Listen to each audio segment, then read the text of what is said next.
Don't forget to go to ashkicking.com for pound the best home health and beauty fragrance products.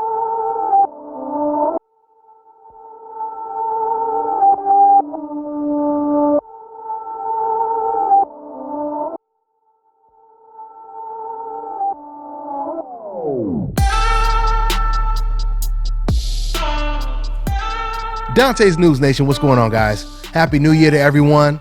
Today is the 1st of 2018, so I'm wishing everybody a good year. With that being said, boy, it got heated in the last couple days, didn't it? Dr. Umar Johnson and Tariq Nasheed, they got into it. Johnson, he fired the first shots. He came out and he had some little things to say about Tariq Nasheed. But when Tariq Nasheed came back, when he retaliated, he came back on some Ice Cube, no Vaseline type stuff, right? He took it, he raised the bar, he took it to a whole nother level. And I think this might have caught Dr. Johnson off guard a little bit. So we were all waiting to see how he would respond to everything that Tariq Nasheed had to say. And I'm gonna go ahead and play this clip of how Dr. Umar basically responded. And I'm gonna give my thoughts on what he had to say. Check this clip out, guys. As the beef go, and I don't really consider it a beef because I don't consider either one of them to be on my level. I simply stated the facts. Unrefutable facts. I came with testosterone logic. He came with estrogen and emotionalism. He engaged in a cat fight. I engaged in an intellectual review of his contradictions. Okay, hold on, guys. I have to interject for a second. My man just said Tariq engaged in a cat fight, and Dr. Umar, he engaged in an intellectual review of Tariq's contradictions. First things first, Dr. Umar is accusing Nasheed of starting a cat fight, right? But it was Dr. Umar who first referred to Tariq as a bitch. He called him Sister Nasheed. He called him Nasheeda, right? So how do you say what Nasheed said was just engaging in a cat fight and what you said was intellectual?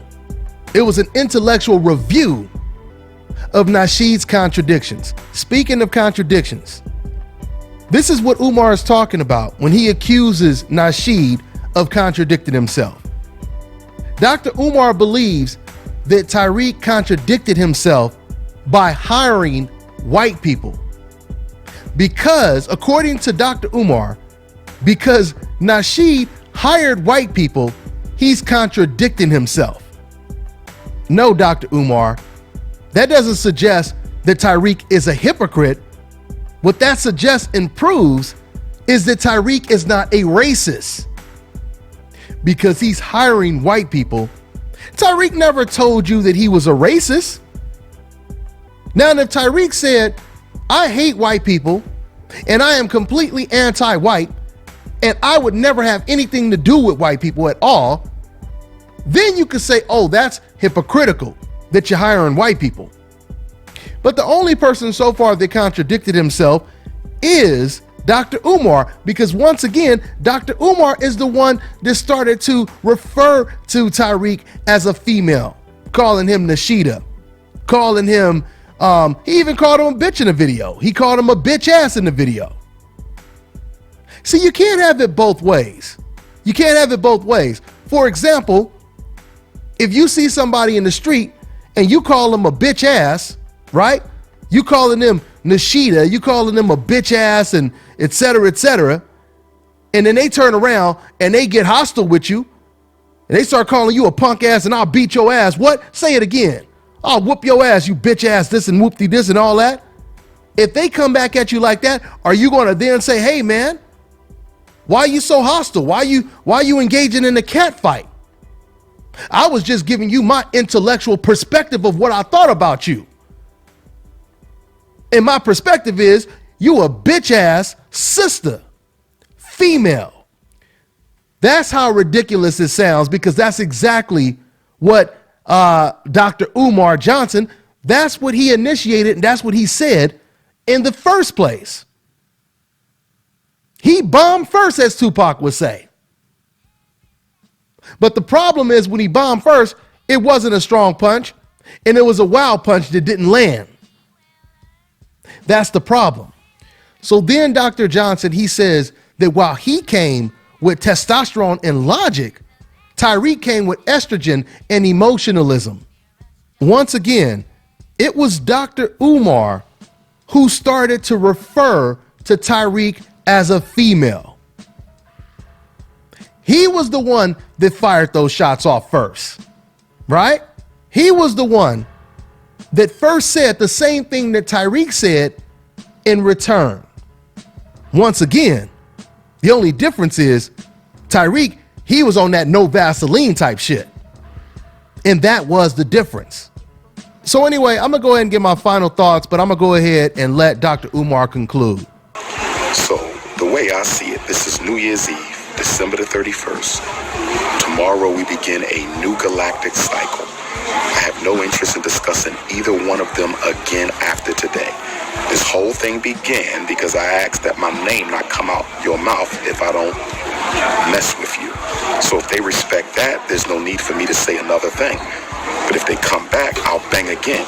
But hopefully we're done with this. Wow, and you call that banging? Once again, he goes from saying, I was just giving an intellectual review of his contradictions, accusing Tariq of engaging in a cat fight. But then he says, I'll go back to banging on you. It sounds hypocritical to me. You'll bang? No, man. This is what I call banging. You sound like a fat hoe. Your name is in my mouth. What you gonna do? Fuck all that. We can get in the boxing ring. We gonna fight. Stop tweeting and come fight. Stop all the Twitter banging, nigga, and come see me. What the fuck you talking about, nigga? I'm with the shits. Get off the internet and come see me. You know where I am, hoe ass nigga. I'm not nowhere that's I'm not like you. I'm not in little random Motel 6s and shit like that, sucking my own dick, talking about how I'm the best. Ain't nobody better than me. I'm Papa. Nigga running around talking about he Papa. Get the fuck out of here, corny nigga. You know, guys, what I'm about to say right now is going to be the most important part of this video as far as I'm concerned. I want people to really understand this. When it comes to standing up for what's right and what's wrong, when it comes to fighting against systematic racism, it is not a competition. It's not a competition. So when you hear like Dr. Umar, he's saying that, you know, he had the top spot and he was the rookie of the year, and if you want my spot, come and take it. It only matters because they wish that they were in my spot. So I'll tell them, like I tell you, if you want the top spot, come and get it. Okay? Making funky music is a must. I'm number one.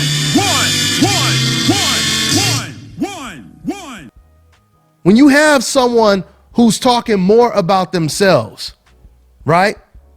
And constantly trying to make this some type of I'm blacker than you type of competition. Fighting against systematic racism is not about trying to prove that you're the blackest of the bunch, right?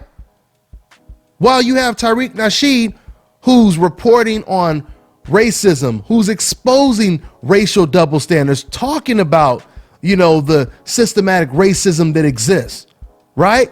Giving you clear-cut double standard examples. Reporting on all of these trending topics when it comes to news. While he's doing all of that, Dr. Umar, on the other hand, almost everything that he talks about is how he doesn't have respect for this type of black person, that type of black person. If your wife is not black, I ain't got no respect for you, right? My woman is black. My car is black. My Q-tips are black. The bristles on my toothbrush are black. And if you ain't doing it that way, I ain't got no respect for you. Fighting against racism is not a competition. I'm the rookie of the year. I got the top spot. I was the #1 draft pick. When have you ever heard Martin Luther King tell you he was the rookie of the year? He has the top spot. When have you ever heard Martin Luther King, Malcolm X, Farrakhan, or any other black spokesperson say, I'm the rookie of the year. I'm the one at the top. If you want my spot, then come and take it. What are you, a rapper? Is this a rap battle? You ain't never heard Martin Luther King say nothing like that. That should tell you a lot about this character. And it's unfortunate because he is so articulate. He is a very powerful speaker. He has a weapon and he doesn't even know how to use it. It reminds me of people like Stephen A. Smith. Stephen A. Smith is another person who has a very powerful voice, but he doesn't know how to use it. You sitting over here in a tank, you got cannons, you got machine guns, you got sniper rifles, but you don't know how to use none of the damn equipment. And that's the problem with Dr. Umar, unfortunately. I'm gonna go ahead and wrap this up, guys. That's all I got. You already know what it is. It's the nation, baby. I'm on to the next one, y'all.